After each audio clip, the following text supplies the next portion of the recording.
Future Sense is a podcast edited from the radio show of the same name, broadcast on Bay FM in Byron Bay, Australia at bayfm.org.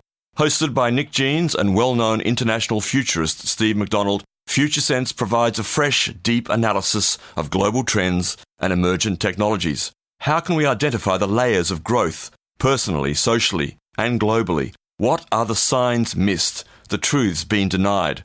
Science, history, politics, psychology, ancient civilizations, alien contact, the new psychedelic revolution, cryptocurrency and other disruptive and distributed technologies, and much more. This is Future Sense. Respect to the Bundjalung Nation. Bay FM 99.9. Good morning and welcome to Future Sense here on Bay FM 99.9. It is Monday the 6th of April, though we are recording this show on the 5th of April, the day before, as are all the other shows that are talk shows or opinion shows on this station or news shows. Just to let you know that there is nobody live in the studio, and we are recording this from, in this case, for Future Sense, in different locations. Myself, Nick Jeans, on one hill, and a few kilometres away, Steve McDonald on another hill, with about the same aspect, I think, approximately. How you doing there, Steve? Can you hear me? Good morning, Nick. I've got you loud and clear. Excellent.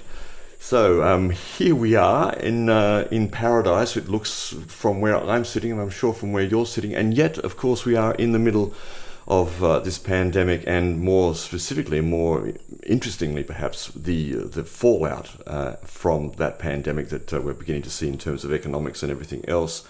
But we're going to start today, I think, with a bit of a look at the overall global situation as we are now facing, but particularly through the work of Claire W. Graves, as we usually do on this show.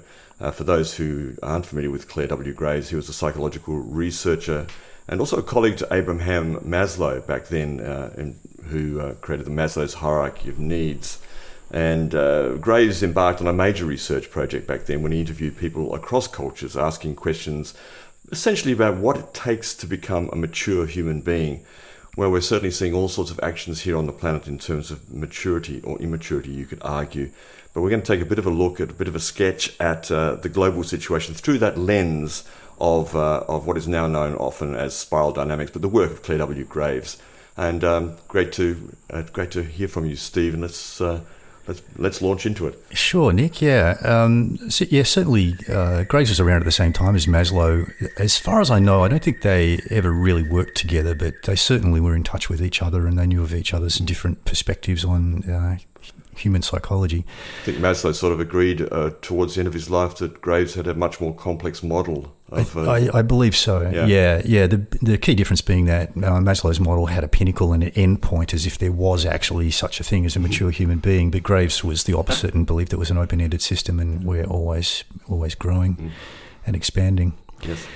So, what I'm going to do today is I'm going to talk about the different value systems that are at play at the moment, and also the state of play at the point of the outbreak of coronavirus. So it's very easy just to be focused on the virus at the moment and its impact and kind of forget that there was a whole bunch of stuff going on before it actually arrived. And really a lot of what we're seeing now is just a continuation of what was already there, apart from the very specific health impact of the virus. And then we'll go on to talk about what we should expect next. And we'll have a look at a few different indicators of the future, including some astrology from you, Nick. And look at these different value systems and ask ourselves, okay, what are they likely to do? What are the sorts of motivations they're going to have? What should we watch for? And just to kick it off, I just want to mention that in relation to COVID-19, what we've been saying for the past few weeks as we've been commenting on this outbreak is really still, I think, consistent and applicable, and that is that those who are most at risk are the elderly and people with pre-existing health conditions.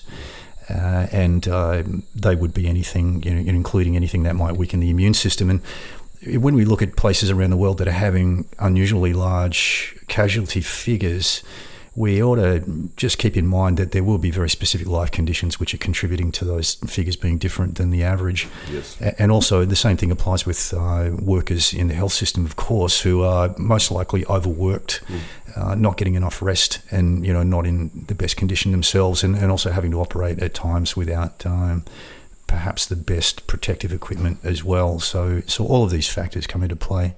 Yes. We do continue to support the recommended strategies in place, and we would urge everybody to listen to the instructions in their local area and to follow those instructions in order to avoid unnecessary casualties. And I'd just like to specifically say that nothing in this broadcast should be interpreted in any other way than that we are supporting the recommended strategies at the moment. We are, of course, going to talk about various options and approaches that have been taken by different people around the world, but please just understand that we are very, very supportive of all of the conditions in place right now. Yeah. In relation to the global response, the main issue, of course, has been the limited capacity of medical facilities to cope with higher numbers of critical care patients, and specifically patients requiring intubation and a ventilator.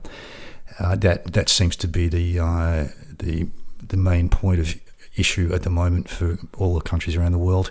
And the across-the-board restrictions applied to entire societies, and particularly the economic impact of those, has not really made sense to us right from the very beginning. And I'm still holding that perspective, and we'll still explore making sense of what's going on from that perspective. So first of all, let's just look at the value systems that are at play. It's very confusing at the moment, and the reason that it's very confusing is that there are a whole bunch of different motivations and different agendas playing themselves out. There are really 6 different human value systems operating in a significant way at the moment. There are actually probably more than that. I won't say 8 or 9, but the 7th, 8th and 9th are in very small percentages at the moment. And so we'll just talk about the ones that are having the main impact. And particularly today, we're going to zero in on, in Claire Graves' model, what are called layers 4, 5 and 6. So layer 4 being the authoritarian mindset, which came from a time of social classes where society was layered into different classes, and really grew out of the agricultural revolution and started to fade from dominance with the emergence of the 5th layer, which is the modern scientific industrial era. And then, of course, we've got layer 6, which is the emerging paradigm, which is very humanistic, quite relativistic in its outlook, and very network-centric. So 4, 5, and 6, the authoritarian, the scientific industrial, and the emerging humanistic are the main things that we're going to be talking about. And bear in mind that complexity is the driver of change, and complexity, the level of complexity of our life conditions, is what moves us through these layers, from the lower layers to the higher layers, as we are challenged to cope with more and more complex problems. And as far as we know, as long as history's been recording what's been going on, we seem to be on a long-term trend of increasing complexity, and we don't see any chance of that changing anytime soon. So that's useful because we can bank on the fact that over the long term, human life is going to be dominated by increasingly complex value systems and increasingly complex ways of making sense of the world. And just I wanted to add too, from Monica Bourgeau's book, The Change Code, which we've talked about here, and we've talked to Monica and we've given some books away, and Steve wrote the foreword for that book, recent book, on Claire W. Graves' work, and very applicable to these times.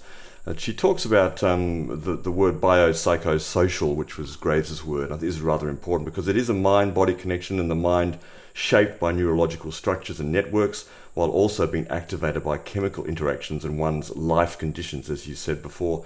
So it's a complex itself that is all emerging and complexifying as we go forward, isn't it? It's the biology, which clearly we've got a biological threat at the moment, you could say. Psychologically, very clearly, it's impacting all sorts of psychological processes in human beings, and social, cultural, of course, in exactly what behaviours we are now being whipped into abiding by, so to speak. Yeah, that's very true, Nick. It's a whole of system approach, or an integral approach that takes into account all of those things, and thanks for that. It's important to remember that. Let's start out by talking briefly about layer 4. So, as I mentioned, this emerged out of the agricultural revolution. When we started to come together and live in larger groups, we needed to have a very rational structure in terms of our approach to living together in close proximity, a set of rules to live by, and often in the early days those rules came from a higher authority, such as a god within a religious structure. And still many people, of course, living according to these values around the world. And that's simply because their life conditions are demanding that particular value system in terms of it being the most appropriate for solving their day-to-day problems. And certainly large parts of China, large parts of the USA are still living by layer 4 values. And under emergency kind of circumstances like we're seeing with the coronavirus, they can be really useful because people who are living according to layer 4 values are much more likely to comply with orders from a higher authority. In fact, they look to that. And with the current value shift that's happening globally, there's been a kind of a backslide, what's called a regressive search from the dominant paradigm back to layer 4 values as people try and find something that works better because things don't seem to be working all that well at the moment across many different systems. And so many people within mainstream society are also reaching back to layer 4 at the moment, and we're seeing that in terms of the compliance, the amount of compliance that's going on with the instructions from higher authority. One of the things I note about Layer 4 from Monica's book also is that Layer 4 is the one with the lowest values for creating innovations, achieving new concepts and independence. So that's interesting, as there's a regression back there in places. It actually does, or potentially actually curtail new thought and new innovations coming forward to a degree. That's true. And you've got to think about the whole evolutionary progression in terms of layer 4 coming out of layer 3, because layer 3 was just wild. You know, it was... Wild West. It was the Wild West, literally. I mean, that's where the expression comes from. And so you needed something that would shut down a whole lot of that wild behavior in order to allow people to live together in a workable way in large populations. So that's why, in an evolutionary sense, it is that way. Yeah. And I think the fact that we are in this regression, I mean, the whole idea of the regression, it's not really an idea, it's just it's a natural phenomena. And the reason that evolution made it show up this way is that by going backwards, it's like pulling the elastic band on a slingshot and creating tension for the movement in the opposite direction. So we can expect that this time of heavy compliance and heavy layer 4 authoritarianism will create a whole bunch of stored energy that's going to be released, you know, as soon as we see an opportunity to do that. And so people will come out the other side of this lockdown hungrier for change. And just from a basic sort of Taoist yin-yang philosophical perspective, opposites give birth to each other. So isolation creates a desire for community. And we can expect that. And for that reason, this period is really feeding into the overall values shift from layer 5 to layer 6, which is taking us from an individual layer 5 to a community-oriented layer 6. So you can see how it's all kind of feeding the evolutionary progression in a very, very nice way. That's fantastic. And it's basically an accelerator, what you're talking about there. It's a catalyst for a faster change, which is clearly what we're all longing for anyway, and what is imperative on the planet in so many different ways. And this virus is somehow become the catalyst for that very thing. It's fascinating, isn't it? So let's talk about layer 5, which is what we know as the modern paradigm that we've grown up within, most of us. So it's the scientific industrial mindset.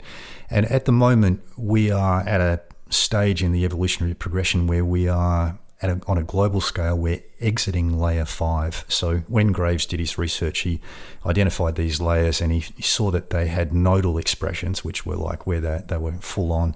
And they had entering and exiting expressions. So when somebody was just moving into one of the layers, they would be behaving a certain way. And where they were starting to exit it, when it had kind of run its course, they would also be behaving a certain way. And on a global scale, we're really exiting layer 5 at the moment.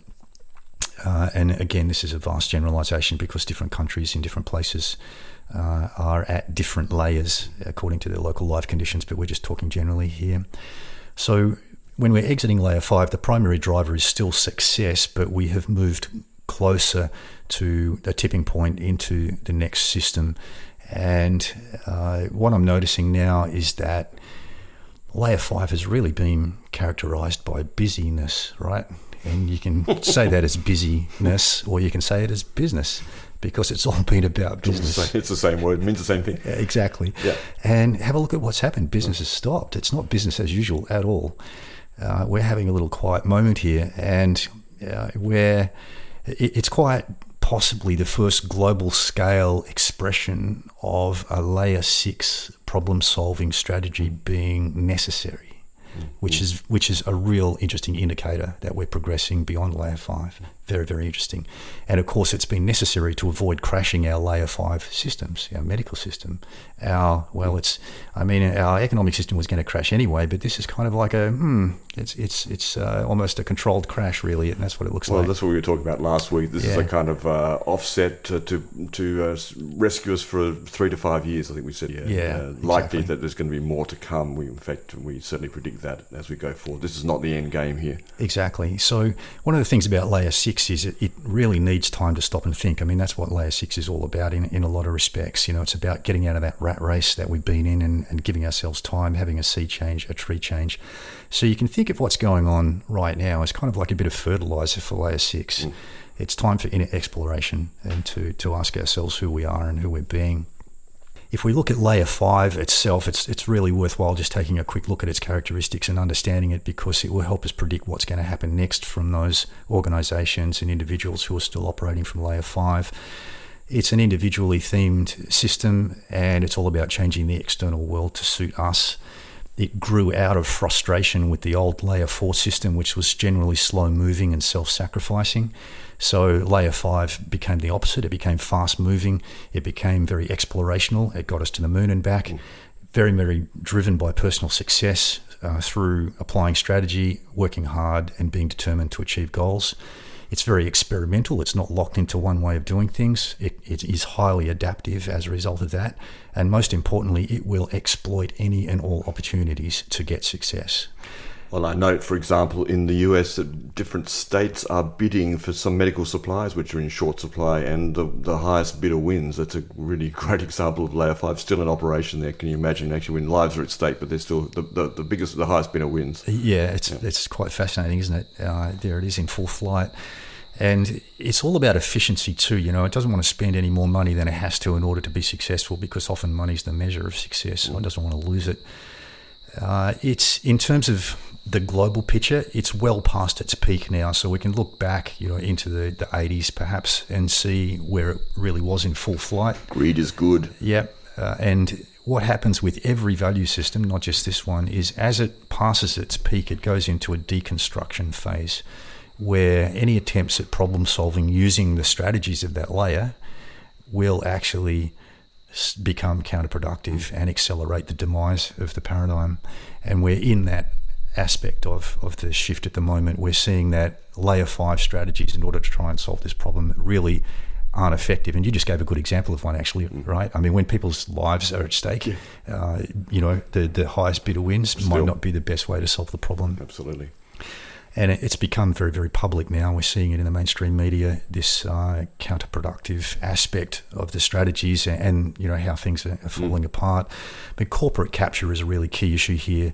And it's kind of like both the prize and the downfall of layer 5 is, the idea was to get control of all of this stuff so we can just use it, to our own advantage. And now that we've got it all from a corporate perspective, we control everything. We control politics. We control whatever you want to control.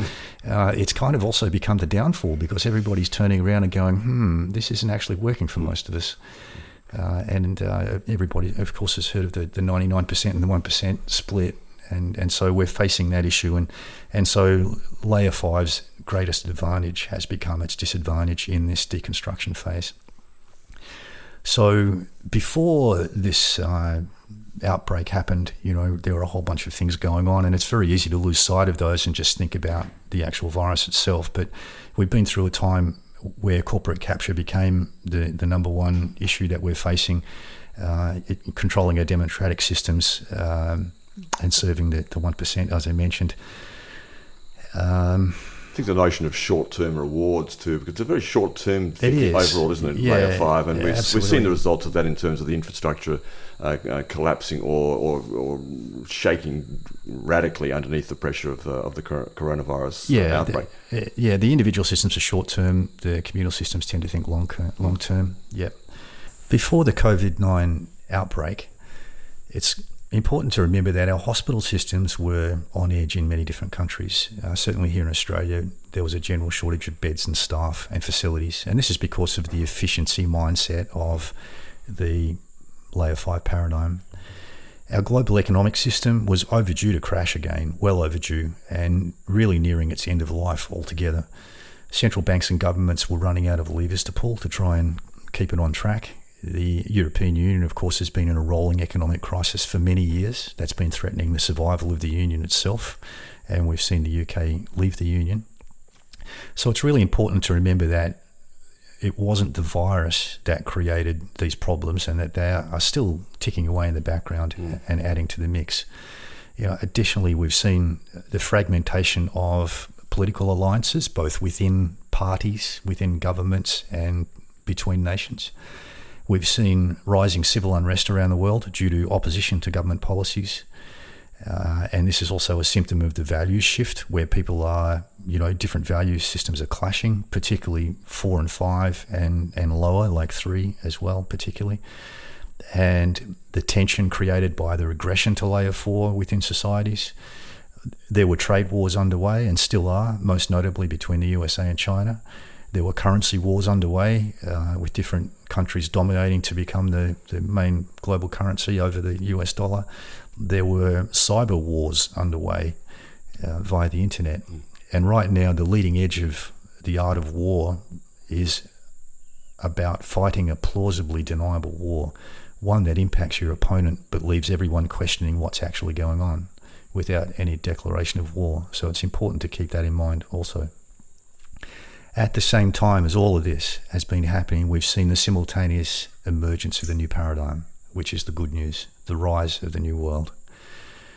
There has been increasing concern for the state of the natural world. We've seen groups like Extinction Rebellion popping up and causing disruption to try and bring attention to the natural world and the way that we treat it and interact with it.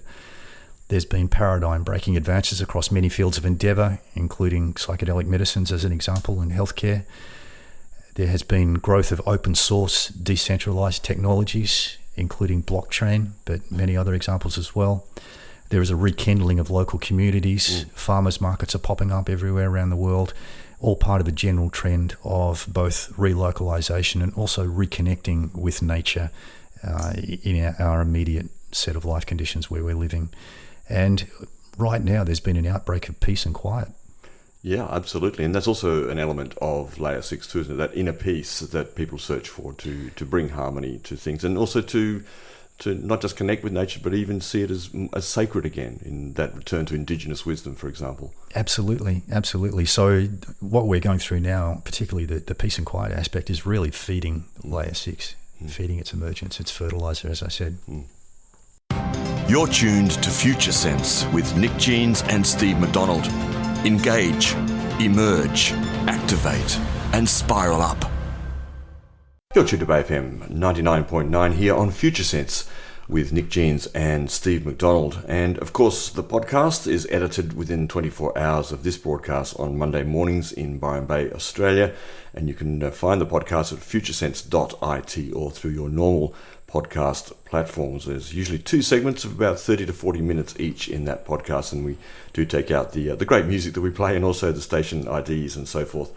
Just before the break, Steve was talking about Layer 6 in particular and the emergence of Layer 6 during this time. It's already been happening with the acceleration of that, and particularly that notion of us having to be inside, having to be socially isolated, and thus having to sort of work on, at best, the notion of inner peace, or just relaxation of not having to do and not having to be business as much as we had before. So on the note of that, I thought I'd start this segment with a short email that I received from a friend of mine, an Italian friend who lives here normally, Valentina. Many of you may know her who live in this region. And she just wrote about her time in Italy, as she's back there now still. She says this: to give a bit of contrast to what people may imagine about Italy from the news only, I'm sharing the reality I'm immersed in since the first day I arrived on the 3rd of March, early spring in Bologna. Life is exploding everywhere in nature to oppose the many deaths from COVID-19. There are so many wild animals apparently walking around the empty cities and towns. There's no pollution. The air is fresh and clean. Traffic is non-existent.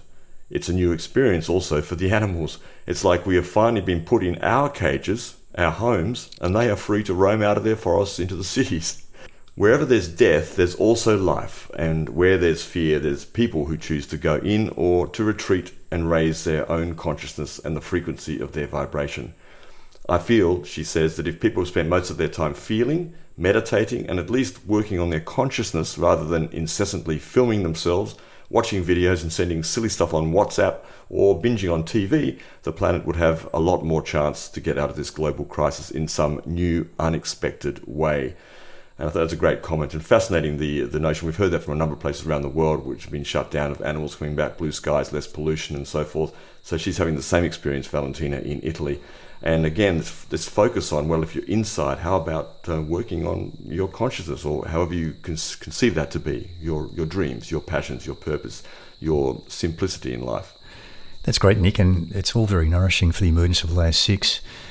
Speaking of which, you just took part in a global meditation, I think. I did. As we said, we're recording this show on the Sunday, the 5th, yesterday for you guys who are listening out there on the Monday. And there was a global meditation at 12:45 today for about 20 minutes or more around the world. I think linked up by a number of different organizations, meditation groups and light workers, if you will. And likely that there are many, many millions of people focused on that. There was different focuses, as I understand it, from different groups, but the timing was specific to the Jupiter-Pluto conjunction, which we are just seeing right now. And we'll come to that in a little while too, some of the astrology of the moment. But the focus in what I was tuned to was focusing on choosing a timeline. This is a bit out there, but when you think of it, it's quite simple. We are on a timeline, on a past, present, future line. That's how it appears to us in this three-dimensional reality. And really, we choose what line we're on, in a sense, mutually. We choose it individually, 7 billion souls making choices every second. And it's kind of like moving the Titanic away from the iceberg. That's an old analogy, but it's quite a good one. It takes a long time to shift a planet from one direction to another. So that notion of giving it a bit of a nudge towards to more what we're talking about, more layer 6, to more communal, to better value systems which are appropriate now for a new world to emerge. So that was the focus of the meditation. You may have joined in, and of course you can do this at any time. Please do. Yeah, and I heard somebody say they were looking to try and get a million people meditating at the same time, but yep. There looked like there were a number of different groups who were doing that, and just the time was synchronized, right? I was out there. I received it from 20 to 30 different places over the last couple of weeks or so. So I'm sure that would have been far more than 1 million people doing it around the world. Very interesting. Far more. Yeah. I did tune in for a short while just to check it out. Yeah. Very interesting indeed. What else is going on? Well, last week we spoke about it was last week or the week before we spoke about the general response as kind of like an on-off switch rather than a volume knob, being like an all or nothing approach from pretty much most countries around the world. Yeah. And it's interesting that Sweden has come to my attention this week as being the odd one out in some respects, in that they are not locking down as much as other countries. And I'm wondering, and I'm not sure of this, I've just seen two mainstream media reports, so I haven't got enough information to really make a call yet, but I'm wondering if this could be a glimmer of a second-tier approach to solving the problem. This is very, very interesting. What they've done is that the Swedish Prime Minister, I understand, has really handed over to the best medical expert in the country to basically set the rules and decide how Sweden responds. Which we should say is not exactly what most of our other countries are doing. While there are certainly chief medical officers and others having input into that, leaders of health departments and so forth, it would seem that the politicians are making the calls. Absolutely. Which is still a very layer 5 kind of mainstream approach, is just keeping it under the control of the politicians. So this is really interesting. I've got a couple of articles here that have been sent to me, and I thank you to those people. In fact, it was Conrad from Melbourne, I think, sent me both of these. So thanks, g'day, Conrad, who listens every week. Hello, Conrad. That. Indeed. And I might just quickly have a bit of a skim through them. So one of them is from a website called stuff.co.nz. Yeah. And the headline is "Coronavirus. To Swedes, it's the rest of the world engaging in a reckless experiment." And this is an opinion piece. It's not too long. It says, It says there's no lockdown in Sweden. Shopping centres remain open, as are most schools and firms. Many working from home, but many are still not. All are at liberty to choose. And the author says, when I called a friend in Stockholm to ask about the Swedish experiment, he was on his way to a book launch. A book launch? Goodness. He's still taking his sons to football matches and is proud that Sweden is keeping calm and carrying on. To him, there is no Swedish experiment. It's the rest of Europe that is experimenting by locking down economies in response to a virus which may prove to be no more deadly than the flu. The Swedes have same article says the Swedes have a fresh argument that their country might be the only one in Europe to come out of the coronavirus crisis with the economy semi-intact. And that's the big thing there, because they haven't closed down the economy anywhere near the same way as almost every other country in the world. No, it's a very interesting measured response. And of course, this is what we've been saying right from the very beginning, was that the general response seems to have been over the top and perhaps not purely focused on the virus itself, but with other mixed agendas in there as well. Back to the article, it says it's not that Sweden is in denial. It has, at the time of this article was published, which is just something checked out. This is published on April the 3rd.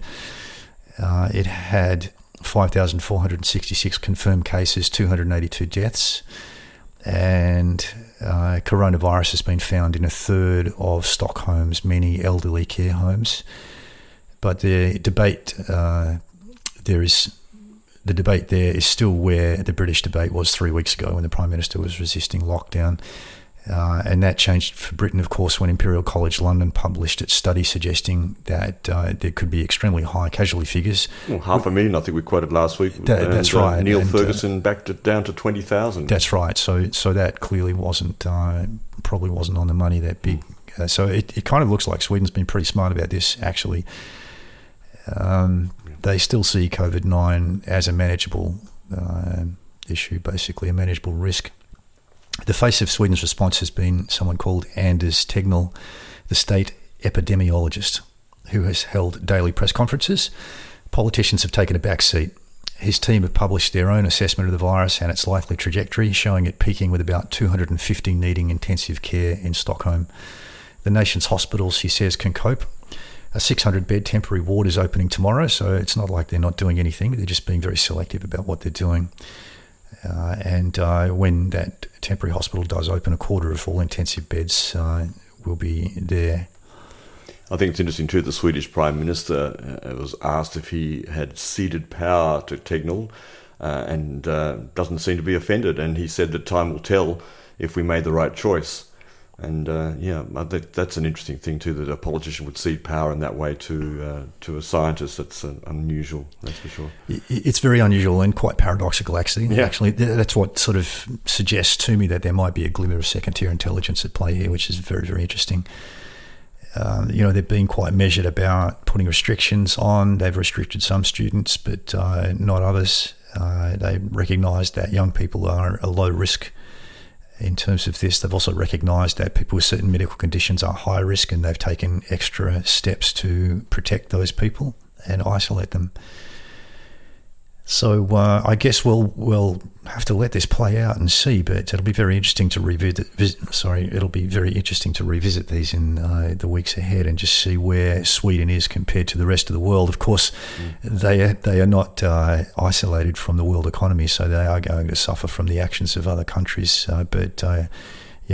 Let's follow this and see where it goes. From the same article, I find it interesting too that Kirsten Hessius, who runs a government pension fund, has been arguing that money versus lives is a false choice. Rising unemployment hits pensions directly. She's referring here to, of course, the economic impact in other countries such as Britain, where 1 in 5 small firms, according to this article too, are on the verge of going bust, and working mothers edged out of the jobs and so forth. But she goes on to say, well, rising unemployment hits pensions directly. What's more, the tax base disappears, and then we have to start cutting welfare. So essentially what she's saying is there's a lot of other knock-on effects here, whichever strategy you choose. But clearly the more you close down, the more dominoes are going to fall one way or the other in society, in the economic structure of a society. Yeah, and that's when you look at this from the perspective of the whole thing being designed to limit the spread of the coronavirus. But as we painted at the start of the show, the picture when this started wasn't particularly good. And, when it comes to the economy, I mean, the economy was really on the edge. And so when something like this pops up and you realise that, okay, this actually could kill the economy, then it's very, very tempting to try and grab the steering wheel and at least steer it in a particular direction by focusing on the economic aspects of it, perhaps even to the detriment of some of the health aspects of it. And certainly that's looking like the case from my perspective. It's looking like that this massive shutdown effort globally is really as much about where the economy was at and trying to steer it, into a controlled crash, as it is about the health aspects. Maybe even it's more about the economy than the health aspects, to be honest. Yeah. Well, I think that is becoming clear to many people. I think actually for a lot of people who were originally afraid of this virus, and maybe still are to some degree, certainly there are risks.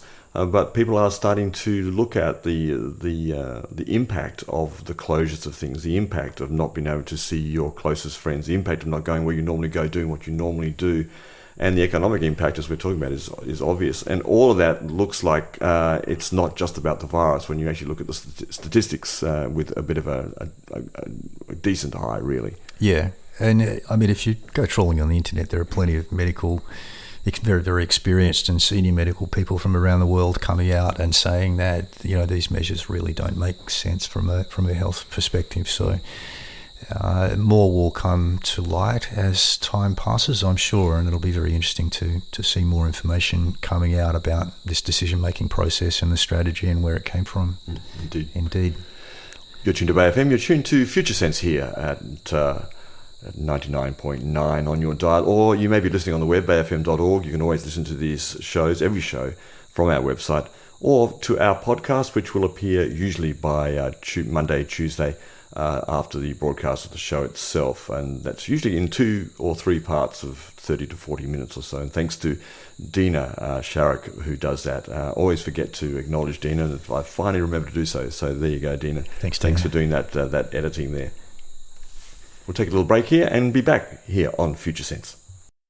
You've been listening to Future Sense, a podcast edited from the radio show of the same name, broadcast on Bay FM in Byron Bay, Australia, at bayfm.org. Future Sense is available on iTunes and SoundCloud. The future is here now. It's just not evenly distributed.